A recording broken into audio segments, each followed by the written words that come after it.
we thank you for bringing us down here. It was a very special place in our hearts, still is a very special place. And just good to see people that we know, and all the new people that have come in. Zach shared some, to reminisce a little bit. That was difficult. You know, like, where do you start? Where do you stop? And so I followed in that and made some notes because I had to figure out where I was going with all this. Not in any great order, but just some thoughts that came to me as I thought about ministry here.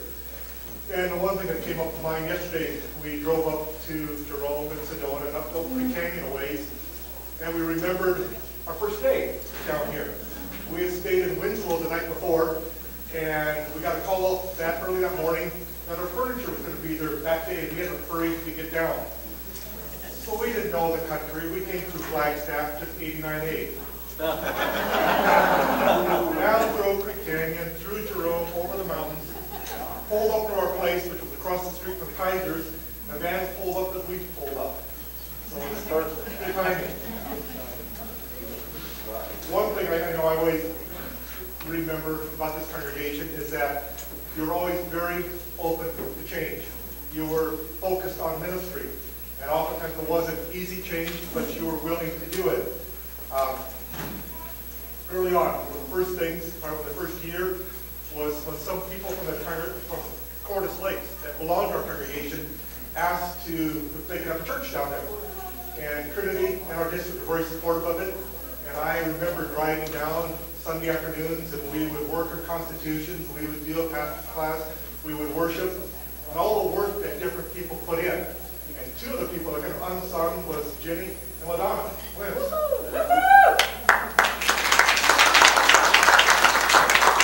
They were our music people down there. I don't know if you remember recording music.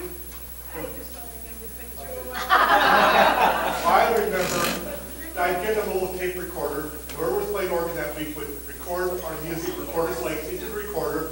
We would take it out to Cordis Lakes, plug it into the microphone system of the community center, and that was our music. And they did that faithfully. And it was fun to work down there to see the congregation grow. Some were about the same time, and I don't remember all the people being involved, but I know Oracle Boywad, Donna Voss, maybe somebody else, we were standing and talking, looking out kind of over town, and we started talking about some kind of ministry to children. And the first idea that came up was a latchkey program. I don't know if anybody remember that ministry. It failed rather spectacularly. We had staff, we had everything, and tar-leading kids showed up for after-school ministry. And so instead of just closing everything down, the church decided we were not dreaming large enough. And so they decided to start a full-day child care program in the lower level of church. And that meant changes. The busy fingers had to move. We had to go to the back. We had to take out walls and make room for them. I always thought that the one thing nice about that is that the women had to walk through the children every time they went back there. And I think they bought into the ministry more because of it. Several years later, we were talking about possibly buying the land where God's world now sits. And it was all we had where the church was at. We owned down below where Lake Valley's at, an acre and a half on the other side. And it was a very divisive topic in the church. It was supposed to come up for a vote in about 2 weeks. And I felt if it passed, it was not going to be a good situation. Well, God works his wonders. A week or so before the voters' meeting, the paper came out with an article about bringing in Lakeshore Drive. First we had known about it. So they're taking away some of our bottom property, cutting off the other acre plus, and when the voters' meeting came up, it passed overwhelmingly to buy this land. But God knew what he was doing at the right time. Remember trying to work toward contemporary music. When I arrived, we had a contemporary service. That's what I was told. It was the blue hymnal, Lutheran worship. That's what that was contemporary. Traditional was the old TLH, page 5 and 15. I didn't know any better. I had never done contemporary worship. But we felt the need to try to reach out to families that would come and worship but wouldn't stay. we started playing around with it, Jenny and some other people. We had a blended worship, and went all right. And then I remember going back to King of Kings in Omaha. You were one of the group, Jenny, and a couple other people. We drove back to Omaha for a worship conference on contemporary worship. We followed that up with another one to St. John's in Orange, California. And that's what really helped us get started with contemporary worship. Part of the big difficulty is how do you get families to come? I think at that time it was 8:30 or 8:15. And because the traditional service, the older people were in the second service. So we asked the congregation to make a flip-flop.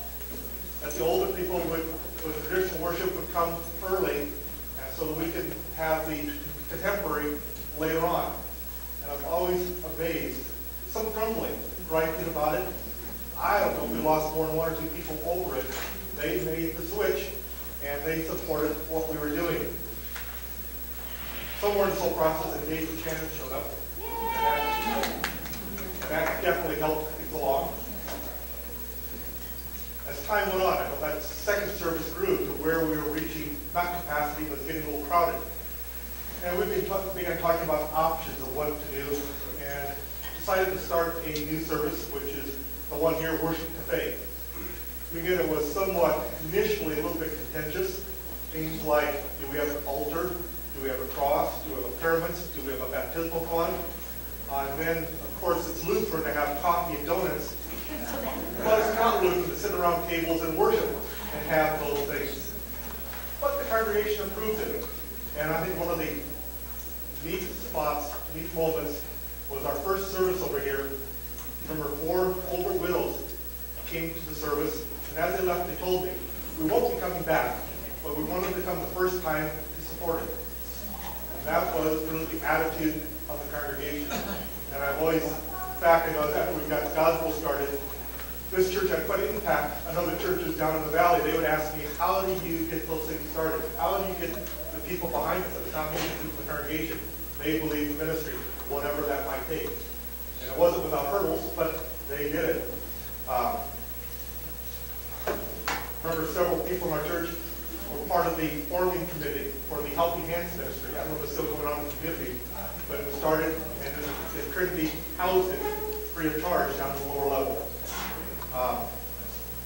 We enjoyed the top of the hill and singles pop-ups, and all the food and the fellowship.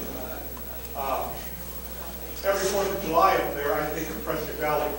For us at that time of the year, the sun sets at 11:45. It doesn't get dark. Fireworks don't do a whole lot. They have fireworks displays, but they're washed out. You hear them, and that's about it. So I always think about down here, some of the 4th of July parties we had, the food down below, and sometimes the singing. And then going over and taking the chairs over on the east side, on that hill over there, and watching them from across the road. And those are really neat memories that our older kids remember. Josh doesn't.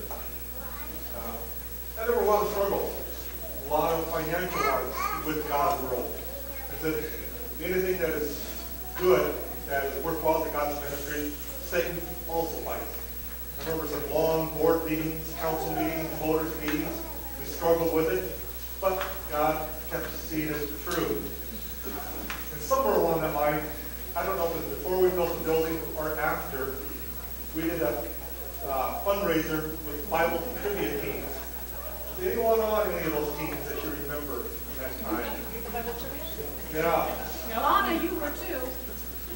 Yeah, mine was much better than mine. Yeah. Every team had to raise money to get into the contest, and the winning team got to shave off my beard. Hey!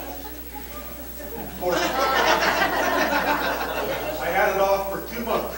The only time I've had it off since 1975. Still privileged. I did almost lose it one Christmas Eve up in Anchorage. I was trimming it up, and it was rather long. I always put a spacer on my razor to get it to a certain length. I was in a hurry and forgot to put the spacer on. I went down the middle, and it was short. There was still some there. I shaved that way. I still had my beard, but barely. I know when they had to shave off down here. Josh was, what, a year and a half old? Yeah, about a year and a half old. I picked him up in a picture of me in the paper. He pushed away with his arms. He wanted nothing to do with me. He didn't know me.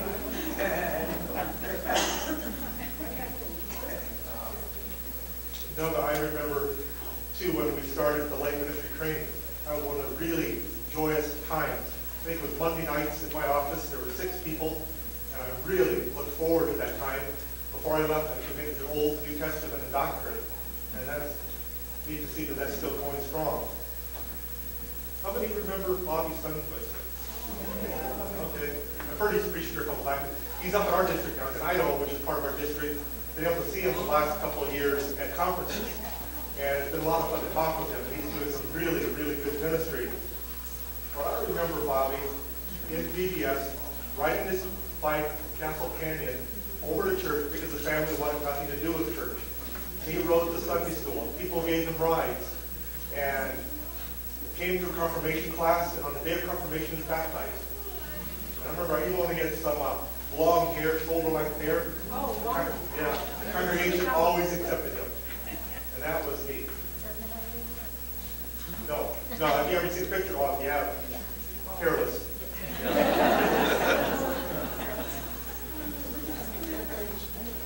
It's so much sadder because we always do have death and funerals. But one of the unique things I remember is doing the funeral for Ken Tollefson and Janet Schlocke. Then after that, doing the marriage of their 2 spouses, Ivan and June, and then doing the funeral for both of them after that. Like, yeah, when you're here for a while, you go through some of those life cycles, which is, for me, a funeral is a sad occasion, but it's always a joyous occasion to know that that person is in heaven.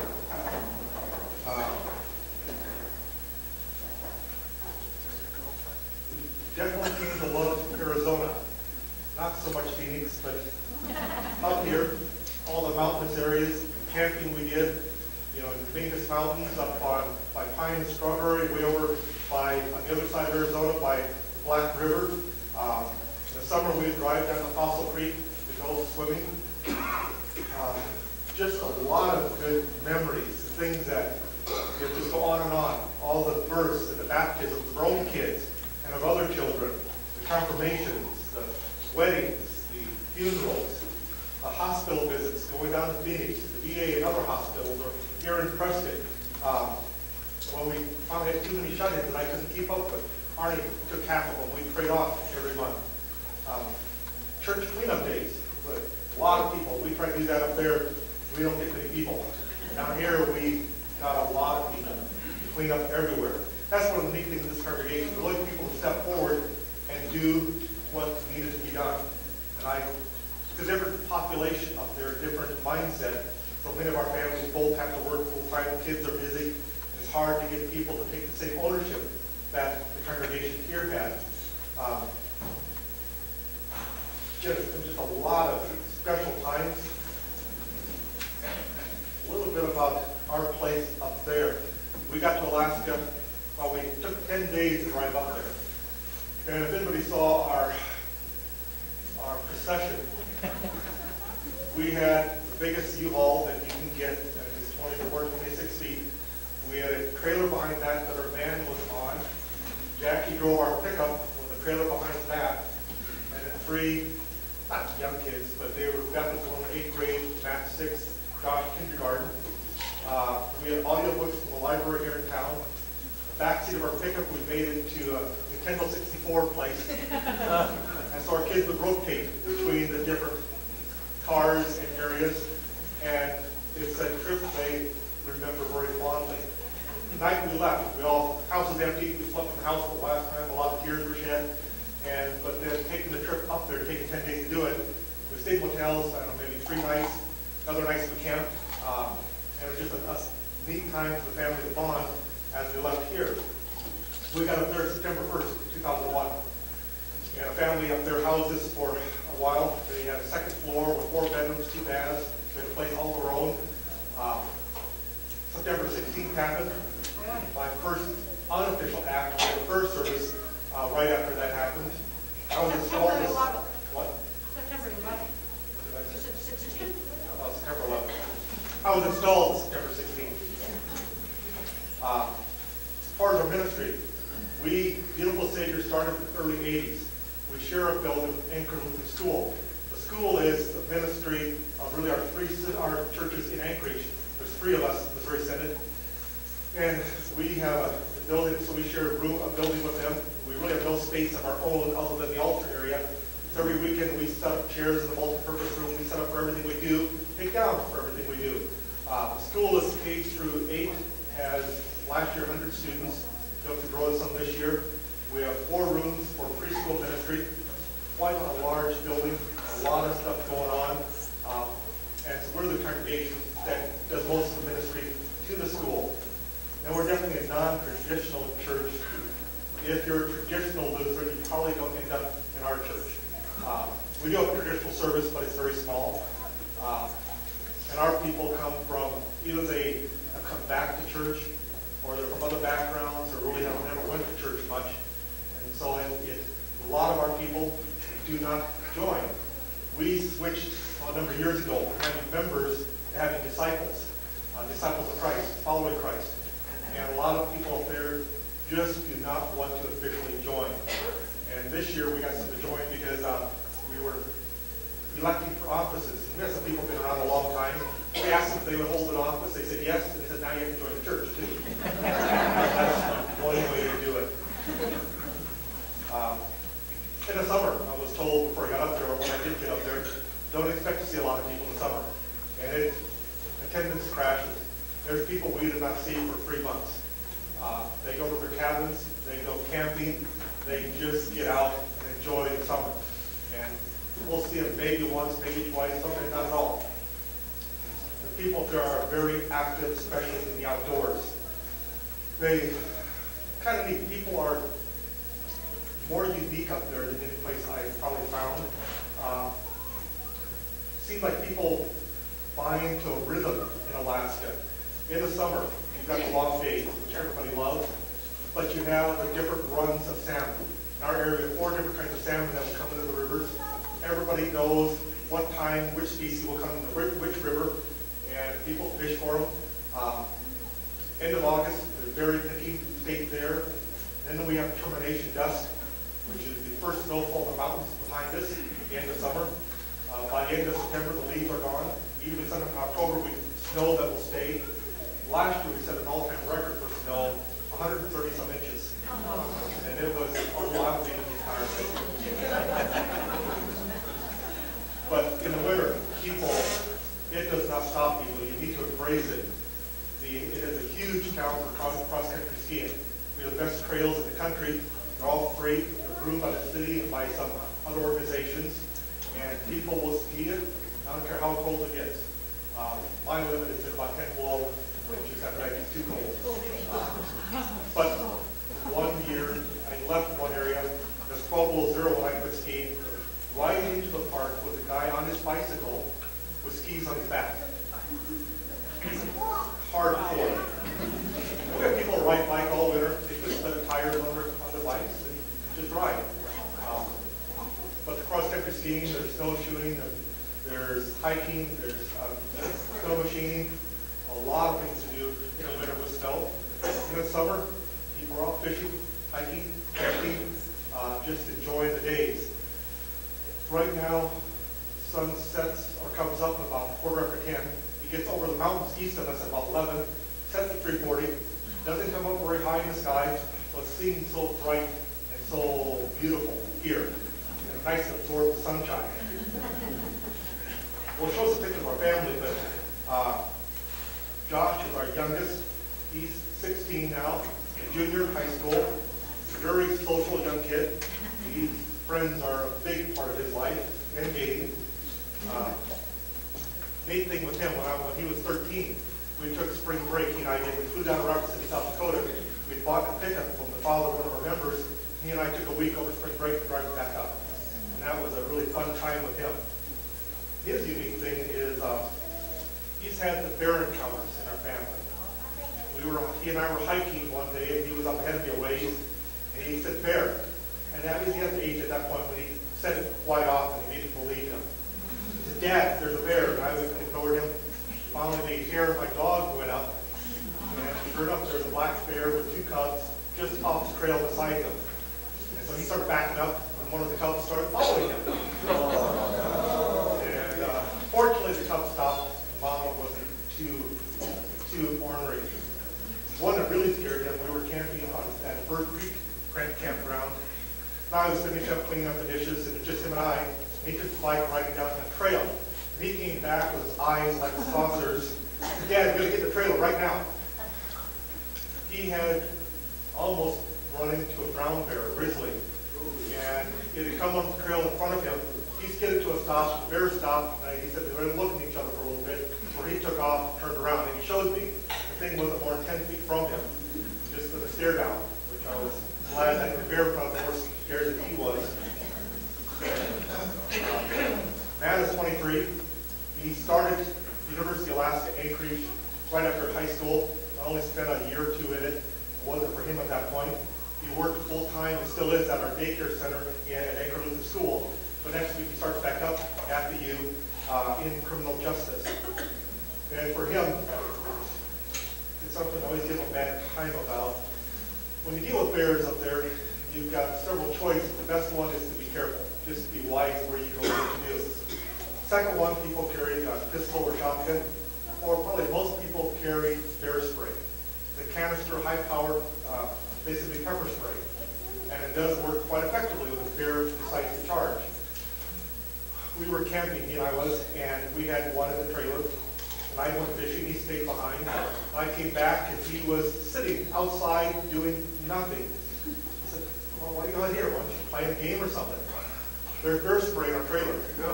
Well, how did bear spray get in our trailer? Well, it went off.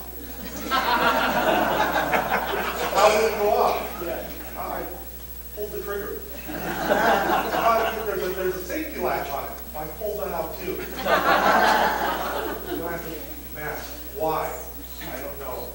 Matt, I just want to know why. Probably said stupid teenager thing. Oh, that stuff. We cleaned that trailer, I don't know how many times. We get back clean, move something, and then kick up the dust again. Beth is 24 and married. She missed a year and a half of high school because of medical reasons. And finally, Jackie and her went down to Rochester, Minnesota, to the Mayo Clinic. They solved the problem pretty quickly. But she was able to come back and enter a credit recovery high school in town and graduated on time. And right now, she's scheduled to graduate from the University of Alaska Anchorage in the spring of 2014. Wants to teach natural science in junior high, and she's a minor in math. Yoshi, her husband, is 27. He graduates next December in electrical engineering. His family owns several karate schools. He's a multi-level black belt, teaches it. So nice to know that she's safe around him. Jackie has worked in a number of places. Our first year there was kind of neat. We were all in the same building for 1 year. Josh was in kindergarten, Beth in 6th grade, or Beth in 8th grade, Matt in 6th grade. And I was pastor there, and Jackie worked in the early childhood program. It was really nice for 1 year to be in the same spot. She worked in the child care program, worked for herself in Mary Kay. Currently works as full-time administrator for the Mary Kay director. And probably most importantly, she has been what's always kept me going. And a big support, big part of my ministry.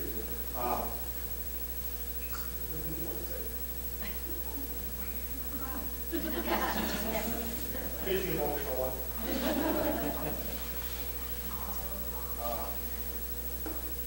Let me think what else. Big things up in Alaska in the winter.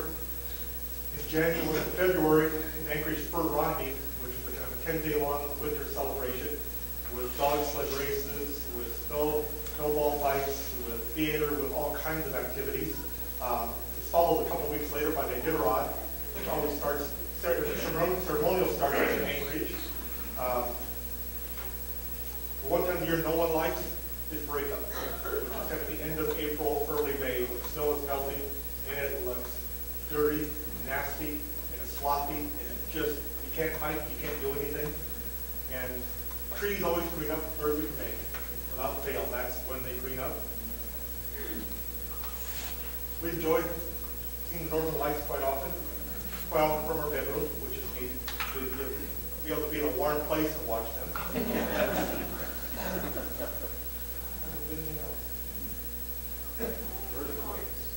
Earthquakes. Yeah, we have felt quite a few since we've been up there. The first one, my first year there, wasn't super powerful, but it sounded like a crane coming through the school. Just a roar. And it shook a little bit, not real bad.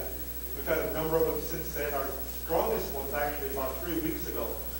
And it started off kind of a normal earthquake. Okay, no big deal. But it kept going, and it suddenly intensified. It started shaking very hard. Our house was creaking. A few people had taken stuff off the walls. And having heard all the stories about the 1964 quake, kind of started worrying about that. But it quit. And it's something people live with. It just happens like storms here. Any questions? I got some pictures to show. Any questions? What? Dog. Tell them about mouse. Well, explain. Okay. Oh, I've got a baby, my dog.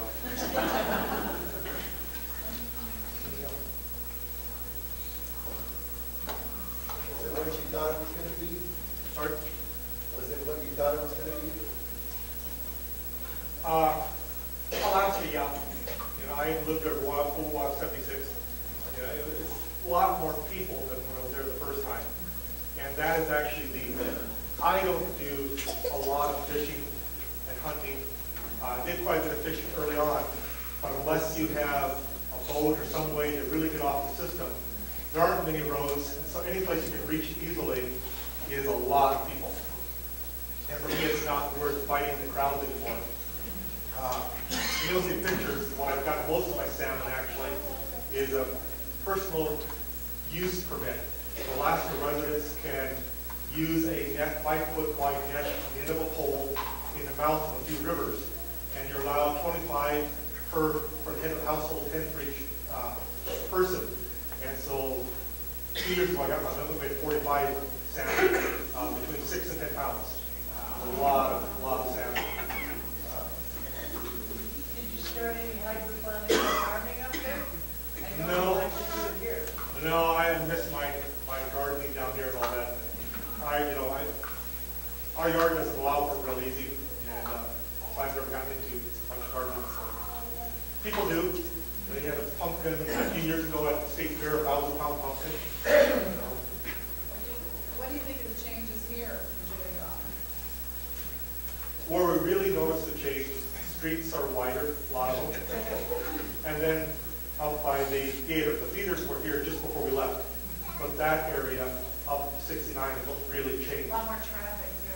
Yeah, that. I mean, the rest of the town, the residential part hasn't changed that much because they're already built up. But it's those new parts and the traffic. Like, going up 69 every day, it takes forever. This is worse than Anchorage.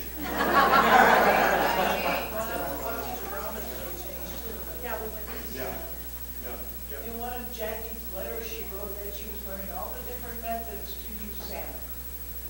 Actually, he does most of the cooking, and he is phenomenal. I have to do a little writing on this guy. As you all know, he is a great pastor, and the people in Anchorage love him. A beautiful city.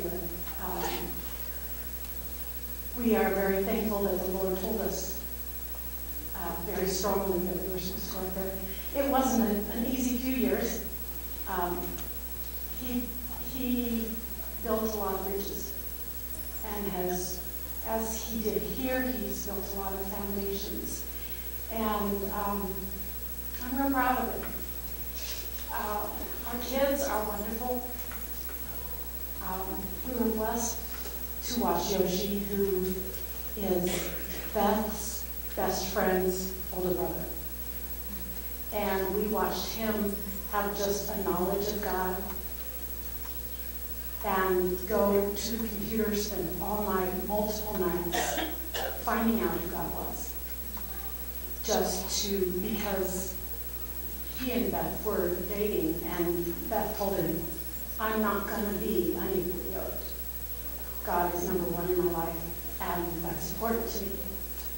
and to watch him go from almost a non-believer to being one of the strong young men in the congregation has been blessed. A mom couldn't ask for more for her daughter. Matt had a rough time. He missed Bobby.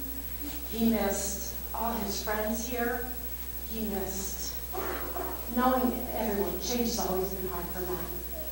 It's really fun to see the last couple of years, or the last year and a half, when he's been out on his own and he's living with some buddies, and it's really fun to see him working in the child care. And when he comes up to see us, and because Dad's still on the same campus, I think he really likes that. And he comes by and sees his dad quite frequently. It's really fun to see their relationship. And one of the fun things to watch is, you all know that Dennis is a Cornhusker fan, right? Oh, yeah. Nebraska Cornhusker. Well, Matt is a Cornhusker fan, a Nebraska fan. Actually, all of the kids are, but Matt is especially so. And the growth that has happened between the two of them since he's become an adult and has been on his own is really fun, has been fun to watch. And Josh is still Josh. He's, like Denny said, very social, very social. And he's a good kid. We're proud of him. He works hard for, he was actually this last semester, at the end of the semester, he brought his grades up, and he worked 3 days a week at Dairy Queen, and he also, one of his friends' father's a photographer, and he actually played the role of Santa Claus, and took pictures, and so that was really fun to do. But he and I got to go, he and Denny, when they went to South Dakota to pick up the truck, what Denny didn't say is that they had to rush back because I had to have surgery. And so their trip was cut short, and I always felt bad about it. But they really work to have time together. Denny's been really good at finding time to spend with the kids, and they each have a very special relationship, and that's neat. I got to have Josh on my own when we went to my nephew's wedding in September, and you'll see a couple of pictures, and it was really, really fun to do that. Last year about this time, he went with me to California to see my family, and we went to Magic Mountain. And at that time, his hair was long, and we had girls literally looking at him thinking he was Justin Bieber. Without a doubt. I mean, I had girls waiting. And so it was really funny to watch that. But we were going on all these rides, and he's like, "Mom, you want to go on this ride with me?" I said, "Absolutely, let's go." And he's like, "Are you serious?" And I said, "Of course I'm serious. Let's go." And we went on all these roller coasters, and he was just totally floored. He's like, "You really do like to have fun, don't you?" So that's something about the kids that is really special to me. As you can see, Beth is still Beth. That picture kind of says it all of our relationship. And I love Matt dearly, and he's 6'5". And Josh is 6'3".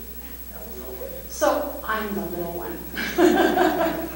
So I want to say a personal thank you to everyone here for inviting us and bringing us here and for coming today. This honors us. Thank you.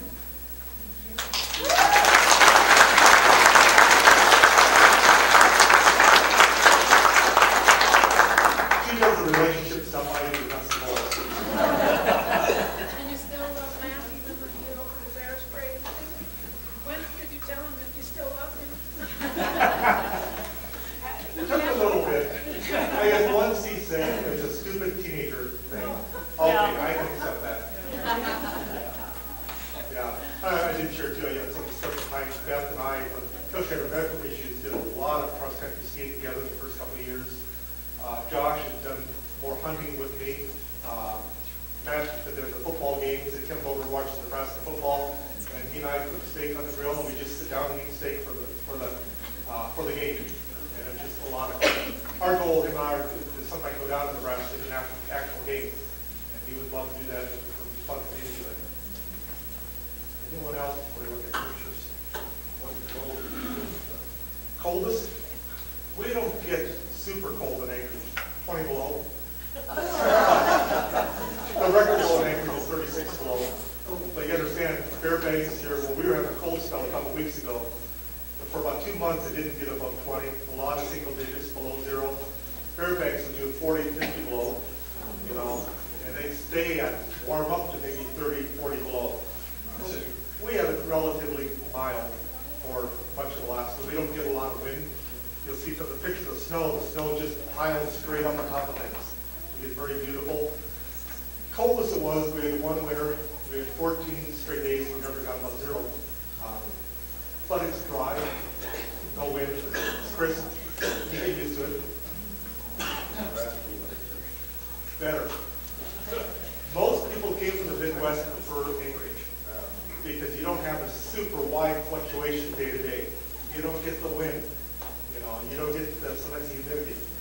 It's easier than the Midwest. Longer, but easier. What's the elevation there? We're right at sea level. Sea level. I don't know, maybe 100 feet, depending on where you're at in Anchorage, but Anchorage sits in between two. Cook Inlet is off to the west, and it sits right between two inlets, Nick Arm to the north and Trinity Arm to the south.